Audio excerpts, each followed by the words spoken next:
Hello, family. Let's take a deeper dive into step one of my 5 steps to complete nutrition. For those of you who are seeing me for the first time, I'm Dr. Lisa Singletary, MD, and I welcome you.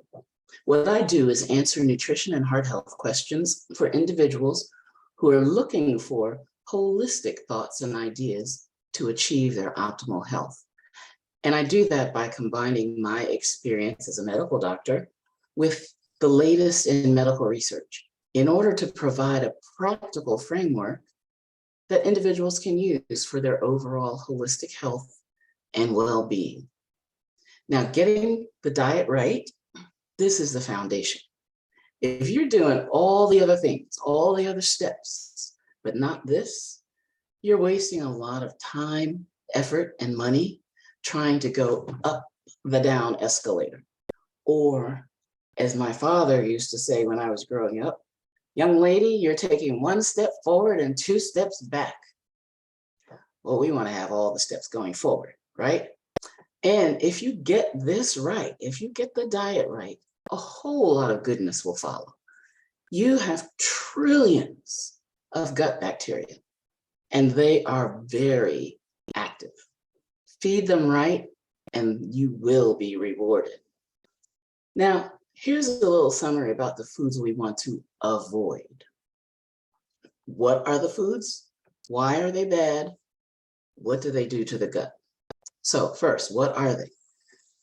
They're fried foods, they're processed meats, they're wheat, barley, rye, oats, they're carbonation, so many things. We have a list, and I'll put the list in the links in the description below. There you go. Why are they bad? Well, this is where we find glutens, lectins, excess carbs, oxidation, GMOs, which is where we find heavy glyphosates, nitrates, acrylamides, heterocyclic amines. Now, there are a lot of big words, but what they all have in common is number 3, and that is what they do to the gut, and that is they cause inflammation.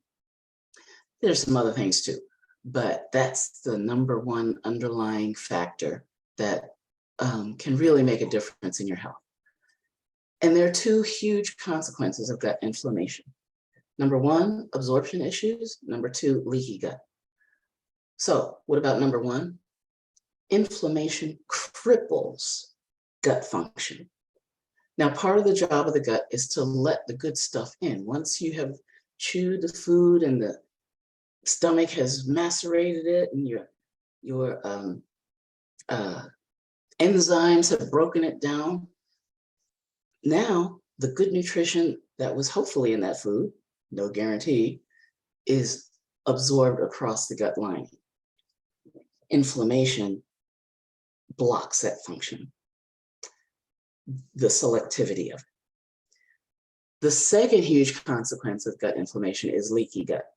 So part of the gut's job, gut lining's job, is to keep the bad things out or in, depending on how you look at it, like bacteria, viruses, toxins, postbiotics from the bad bacteria, lipopolysaccharides. So all of that is a lot to unpack. And people ask me questions about this all the time. So while I'm answering some of these questions, I also want to break down some of that lingo. So let's start with this. What is the gut? A normal gut versus a leaky gut? That's my next video. Meanwhile, check out my heart health chats in the playlist right here on YouTube. All right, everybody. I love you all.